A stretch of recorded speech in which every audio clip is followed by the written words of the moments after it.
for me, it's terrible. It's like it's the beginning of the Nazi regime in Germany, with a censor of truth. We have to respect the liberty of thinking, of speaking, and I'm very upset about what's happening, and it's I think I am afraid of that. And maybe, generally speaking, could you comment on this politicization of health? Why a drug like hydroxychloroquine becomes a political drug? Why did it happen that way from your perspective? I think now that Big Pharma has a lobbying efficacy much more powerful than 2 or 3 decades ago, and they control many parts of politics in the world. When I was at the United Nations in Geneva several years ago with a group of activists to defend the Lyme disease patients, we said that it was a violation of human rights, that there was a lot of corruption about Lyme disease. At the United Nations, they told us Big Pharma now is the first cause of corruption in the world. It's not me who says that, it's the United Nations. Unfortunately, they have no power on countries to control that. So I think now the governments are under strong influence of all that. For me, it's a pity because it's not anymore national health policy. And it's a real pity. In the US, you have this politicization, left-right, Democrat, Republican. What's happening in France? What kind of political response was there to the moves by President Macron and Health Minister Olivier Véran to block any form of prescription of early treatment? In France, several politicians spoke out about the COVID crisis and criticized the government, but they were not followed by the authorities. But now you have official commissions, now at the National Assembly and soon at the Senate, with representatives of the French population who are auditioning the experts, Minister of Health, who have to provide data about their process of decision. And I hope that some informations will be given about the processes of decision. So you mentioned that during the crisis, it was your hospital and Professor Raoul's hospital in Marseille that were the two places where hydroxychloroquine-based treatments were provided. Do you expect more hospitals now to deliver that treatment if need be? But during the epidemic wave, some hospitals gave hydroxychloroquine. I was not the only one, but some didn't give it to all the patients, and some did it nearly underground. Even in the Paris Public Hospital groups, some patients were treated, but it was a minority. Very few departments of medicine gave it to the majority of the patients. Okay, but do you expect now that it's supposed to be authorized to prescribe again that drug? Now that the need is less. I guess kind of a crazy situation. But do you expect other hospitals to look at it, or do you think that the reputation of hydroxychloroquine has been so much damaged that they will not even dare touching it? Now, at the end of August, I'm pessimistic because even if we have the majority of the studies in the world showing that hydroxychloroquine works, all the key opinion leaders in infectious disease in France are every day on the television to say that it doesn't work, that the only treatment which works is dexamethasone. So the medical societies say the same thing. So many doctors follow these advices. I'm more optimistic for the GPs, because general practitioners, they saw that it worked during the epidemic wave, and they are very upset against the government. And now that they have the freedom to prescribe, I think that they'll do it now. Okay. Well, dexamethasone is for another stage of the disease anyway, so and many, as you know, many people, I think Professor Raoul, but I also interviewed some people in Brazil who said it was kind of murder to do a randomized study with that, because everybody knew it was needed. So when you deny thousands of patients the drug just to create a clinical randomized placebo-controlled trial, you end up killing people just by not providing a drug that was known to be needed. So it's a completely different stage of the disease and a completely different therapy than hydroxychloroquine based. How do you perceive the attitude of the media vis-a-vis you?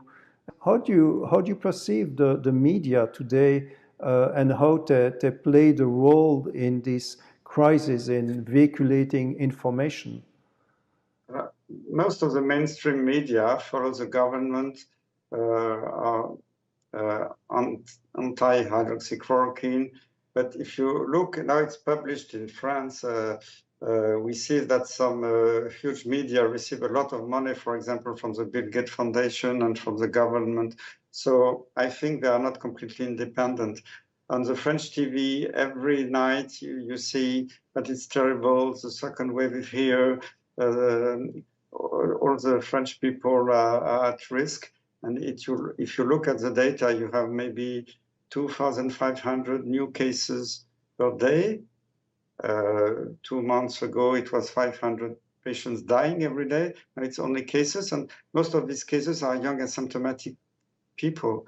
So it's not good information. And the AFP, Agence France Presse, when they give an information, immediately all the media copy this information and broadcast it without any, they don't check anything. Because I'm not against journalists, they do a good job usually, but they are not scientists. They are not able to compare the studies. And when they see experts who are fighting, they don't know who is right. So they follow the mainstream. So it's very difficult also for journalists to understand the real situation. Unfortunately, you have some independent medias not dependent on lobbies or advertising, who can do a good job, but they are a minority at the present time. So you mentioned the example of Agence France Presse, AFP. Have you had any opportunity to have a fair hearing from these people? Usually, when I was interviewed in the media, they were fair with me. Sometimes journalists were not so in favor of my statements, but there was some mutual respect, and they didn't try to attack me or to put me in a bad condition. But because I think I'm recognized as with my career as a professor who did a good job during his career. And during 15 years, I was one of the main counselors for all the governments for the management of epidemic crisis. So when now I write my book to say they did very bad things, I think it is because also I know the system. I did that during years and years, and I know now that they did very wrong. They took very wrong decisions. So, do you think they give a fair hearing to Professor Raoult, the same people? For Professor Raoult, I don't know why, because now he has long hair, a beard, and he looked a little bit like a hippie, or he was a lot. He criticized a lot by journalists. They were not looking at his real scientific work. You are just looking at his look or his face or his way of speaking, and that's not fair. Okay. What do you think about all the censorship that is taking place on social media? Have you been censored yourself? I know that you are going now. You have interviews with millions of views on and on national TV. So you're a very well-known figure. But are you also subject to censorship? Personally, I was not subject of censorship, but I can see many examples of censorship on the videos made by very nice people who did a very good job. And recently there was a video about the population immunity with coronavirus, showing that probably it could protect many people in the population. In 20 minutes, it was censored. And when you see that the director of Facebook said every message in favor of hydroxychloroquine will be suppressed immediately, and now I have examples, it happens. For me, it's terrible. It's like the beginning of the Nazi regime in Germany, with a censor of truth. We have to respect the liberty of thinking, of speaking, and I'm very upset about what's happening, and it's. I think I am afraid of that. So who is the minister of truth these days? Is it Bill Gates or is it Mark Zuckerberg? Who is it? I don't know. Ask them. Your book obviously has had success. Many people read it. Many people are probably mad at you for having written it. What's the feedback from you from a personal viewpoint? What's what do you get from this experience of having dared writing this book about everything that went wrong, from the masks to the testing to the therapeutic response to the prohibition of hydroxychloroquine to the total incapacity of the government to do the right thing in a timely manner? What has been the feedback to you? Are you happy to? Are you glad to have done that work?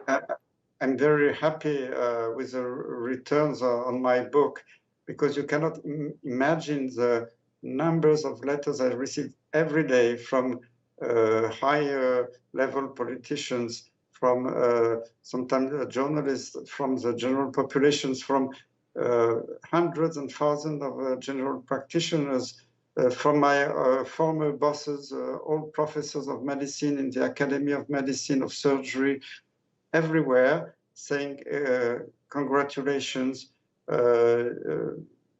you saved the honor of France, of the French medicine, you're really, you follow your Hippocratic oath.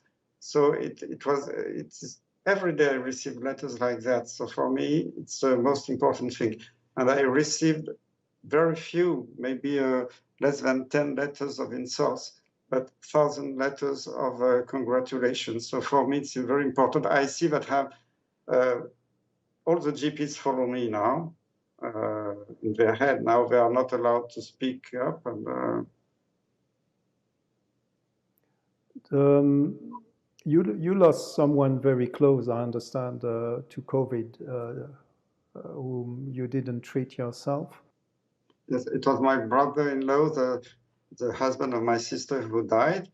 And he was in another city. There was a lockdown. I couldn't see him. I couldn't ask him to come in my hospital. He arrived in the hospital. He was not in a so severe condition, just a little bit of oxygen in his nose. And when I had the physicians on the phone, he said, "No, we are not allowed to give hydroxychloroquine." I said, "Why? It's authorized in the law." At that time, it was still authorized.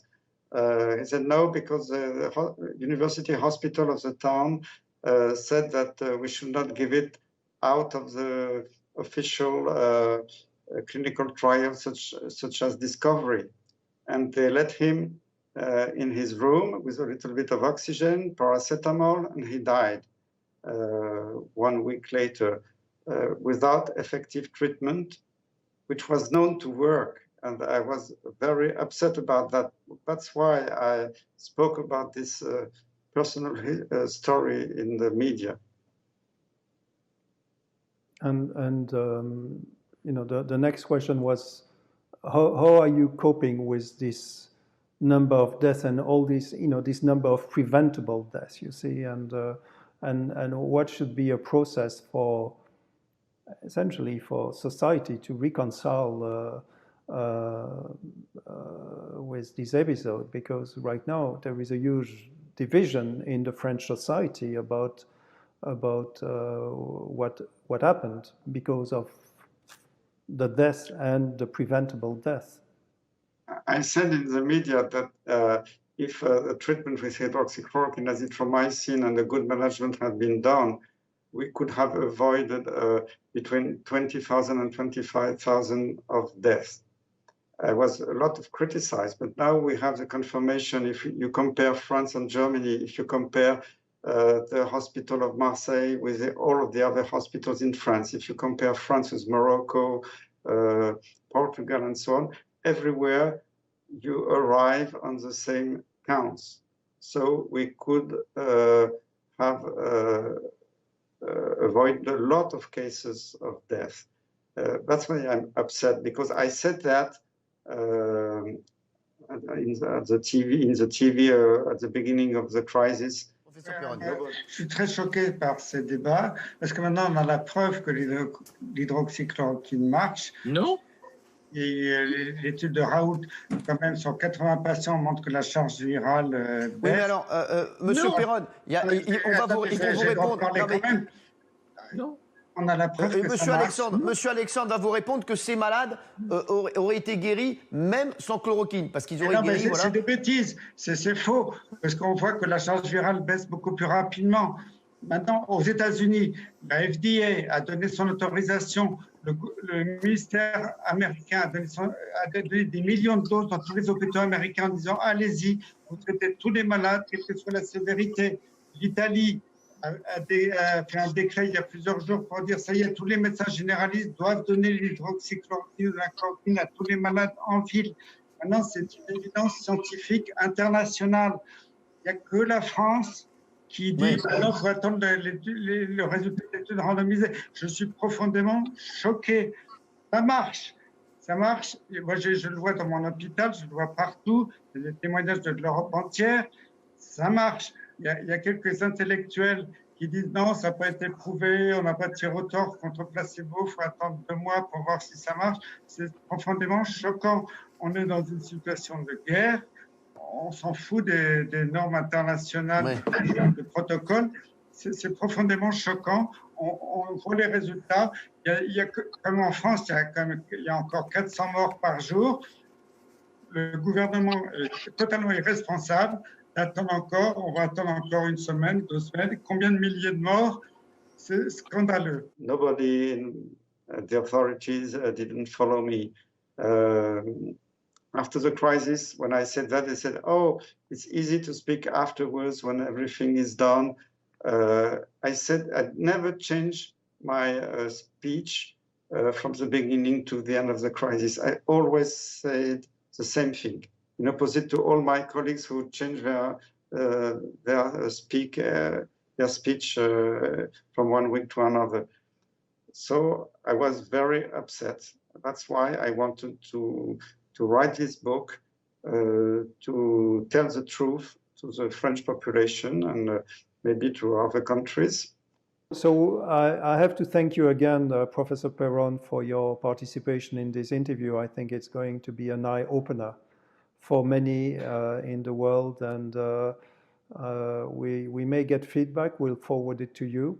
I think many people are not aware of really what happened in France and see it only through kind of a lens of demonization of Professor Raoult, because he was the person to target if you basically eliminate his credibility, then you eliminate hydroxychloroquine as a threat, and that's basically what has happened to a large extent. But there is a huge story that you told in your book, and also make sure that do you have any plans to put it in English? I'm not sure, because it was a very Franco-French story, but maybe if it's interesting other countries, why not? It's possible. Okay. But Okay. thank Anyway. you very much. Also, it was a pleasure for me to exchange with you, and I hope that if I can open the eyes of some physicians and people in other countries, it will be a pleasure for me. That's amazing. That will be the last word of the interview. Thank you so much again. Thank you.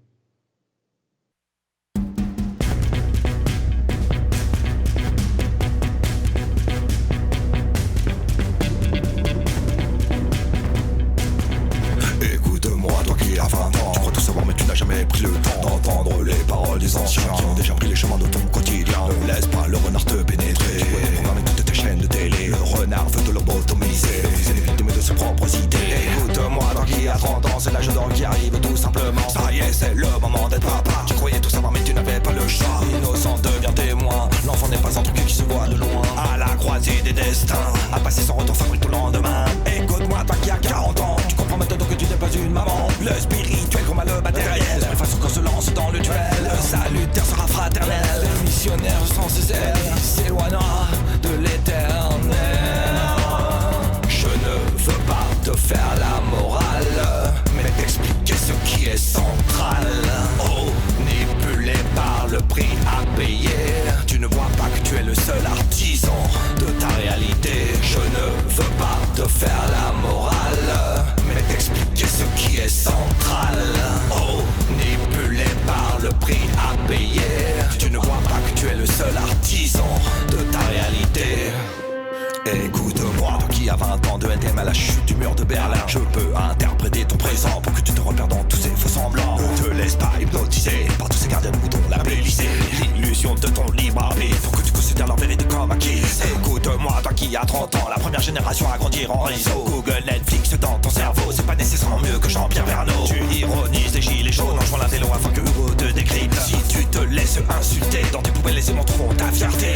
Écoute-moi, toi qui as 40 ans, je constate qu'on a le cul entre hier et maintenant. Sentiment d'avoir été oublié par l'histoire, c'est pourtant on est mieux placé pour éviter la bagarre. De Minitel, Tattoo, Adexo, nos super-héros s'appellent Luigi et Mario. Le lien entre virtuel et réel pour que jamais ne s'effondre le pont entre action et sagesse. Je ne veux pas te faire la morale, mais t'expliquer ce qui est central.